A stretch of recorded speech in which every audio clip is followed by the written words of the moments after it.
What's going on, fellow fans of Clash of Clans? Thank you guys for stopping by today. More Builder Hall action, and we are going to focus on base building. I get a lot of requests in the comments and on social media. People want to know, how can I get a better base? Give me a better base. How can I design one? So today, thanks to a very valued member in our full night attack clan, we present Flo's 5 fundamental facts for fortifying fortresses.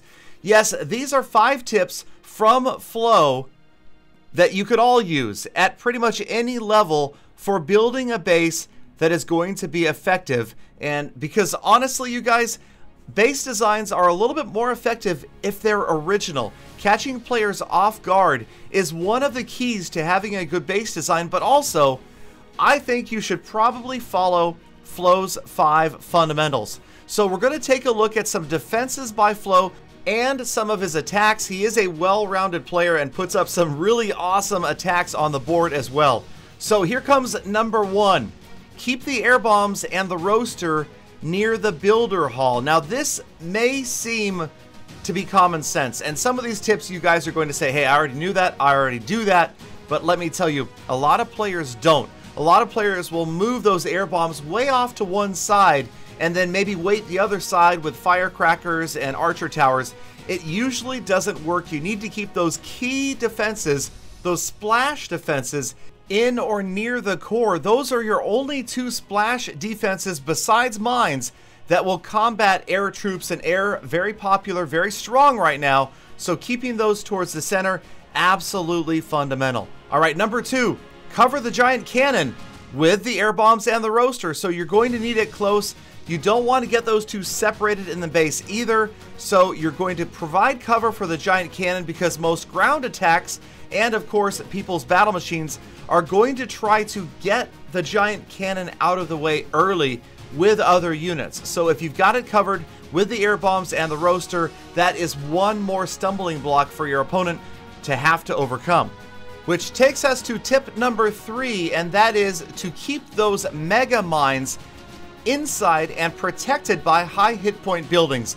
The last thing you want is your opponent to come out and test the area with a couple of beta minions or a couple of barbarians and take out those extremely valuable, extremely damaging mega mines.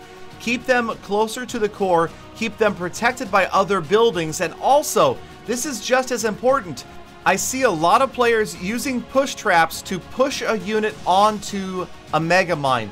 You do not want to do this. The last thing you need is for a single barbarian to get sprung onto that mega mine and then trigger it. You would much rather have a group of units move in, and with a push trap, again, it's going to push a limited number of units in. So don't do that. Don't have the push trap lead to a mega mine. Have it lead towards a major defense instead, specifically like the Crusher. All right, Flo's fundamental number 4. Place long-range defenses in the back of the base. And what he means by this is no matter how you set up a base, there's going to kind of be a front and a back. There's going to be an area that players come after first, whether they're coming after your roaster, your giant cannon, or your crushers. And you want to make sure that your long-range defenses are on the side that players are least likely to attack from, so that they can reach out and touch those units that are coming from the front or the opposite side of the base. So it's always a good idea to have at least 1 or 2 of your archer towers set to that long range and have them in the back, protecting the front or the more vulnerable side of the base. All right, time for a 5th fundamental from Flo, and that one is going to again have to do with those mega mines, very valuable structures, especially in such small villages that we have here in the Builder Hall. And that is that you want to place those spring traps and mines where you think the cannon carts and bombers will path. And you're specifically after the cannon carts and bombers rather than barbarians, archers, and minions. So yes, it seems like something that's common sense, but you guys would be shocked how many people don't do this. You need to take a look at your base, especially where the walls are, and combine it with the earlier tip. Don't place them out towards the outside where maybe you think they're going to come on the very outside of the base. Look for pathing down the inside again as players try to get to your giant cannon, of course the builder hall and the roaster. Leave a little bit of space in there where you can insert those spring traps and those mega mines and take out massive units on your way to victory. Just like Flo did right there. So hey, low percentage 2 stars at maxed out Builder Hall 7 are usually enough to win. And Flo holding somebody off to a low 50%, absolutely ideal. Now, right here, we're checking out some of Flo's attacks, and you'll notice he's using what we've called the onion peel strategy, and this is definitely harder than it first appears. Watch as Flo flows in the barbarians, sorry about that, to take out those outer structures, and he's peeling away those less important defenses and getting down to the crusher. So now the crusher is exposed, and now it is time for the archers to move in. But this is the key to this attack, and it's timing. Dropping the barbarians after the archers get the crusher down, but before their cloak expires, is the key to this attack. Here they come. Down goes the crusher. Now the barbs and the battle machine are going to do the job right here. The barbs trying to keep the giant cannon off the battle machine. The battle machine also serving to tank to keep the archers up. It is a lot of moving parts to this battle, but you can see Flo executes it beautifully. The archers are still up. The giant cannon did not take down the battle machine, and very close to a 3-star right here, as the last of the archers are still there working on that crusher. The battle machine on the giant cannon gets one more structure down, and a beautiful attack right here, so close to a 3-star as the battle machine falls finally to the crusher. 87% 2-star, and when you've got practice and bases like Flo does, that is almost always good for the win. I mean, check out our clan chat, you guys. This is our clan chat quite often as Flo throws up friendly after friendly after friendly after friendly after friendly after friendly, never stopping, challenging everybody, and this is what he does to help finesse his base. He may just move 1 or 2 structures, and he's going to make a huge improvement in the base.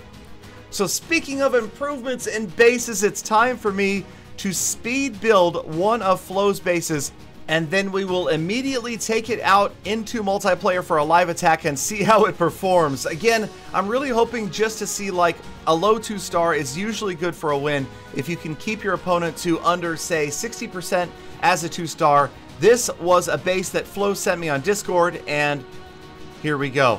And alright, so we're seeing a not completely maxed out base, and not actually that close to maxed out. You've got a lot of the Builder Hall 6 defenses here, so I immediately feel pretty good about this. We're going to go ahead and go with ground because of the location of the air bombs. They're protected by the roaster and the guard post, so we're going to send in the barbs on the top here. He's got extra walls up here. He's trying to prevent me from getting through with the bombers, but if we protect those bombers well enough with the barbs, we should be able to get that innermost wall. You can see the 2 middle bombers right there. Those are the, okay, those were the key bombers. They just got flinged off the map by the giant cannon, but we will do our best anyway with the barbarians. The cannon carts are going to move in and help take out those key defenses.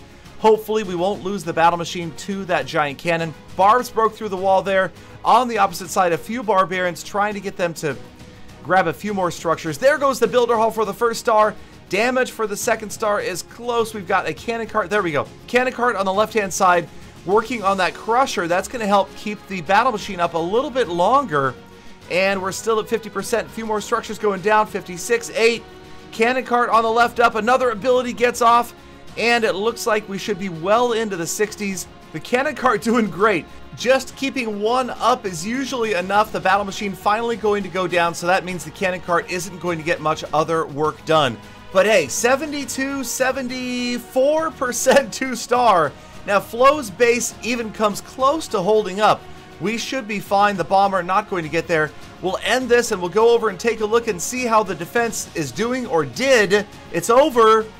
And we picked up the victory. The opponent, well, there you go. A low 50% 2-star with air. So Flo's base saving the day once again. So follow Flo's 5 fundamentals to fortifying your fortresses. Let me know if you guys have other tips, other bases that you would like to see, that you would like to share with me, that I could try out. Thank you guys, as always, for spending a few minutes of your day with me. If you learned anything in this video, please do leave a like, subscribe for the earliest update and sneak peek information. Have a fantastic rest of your day, and come back again tomorrow for more full attacks.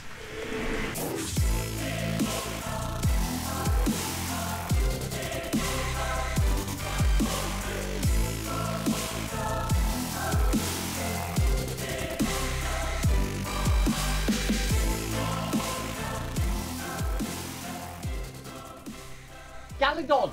Well, if I didn't learn anything, should I leave a dislike?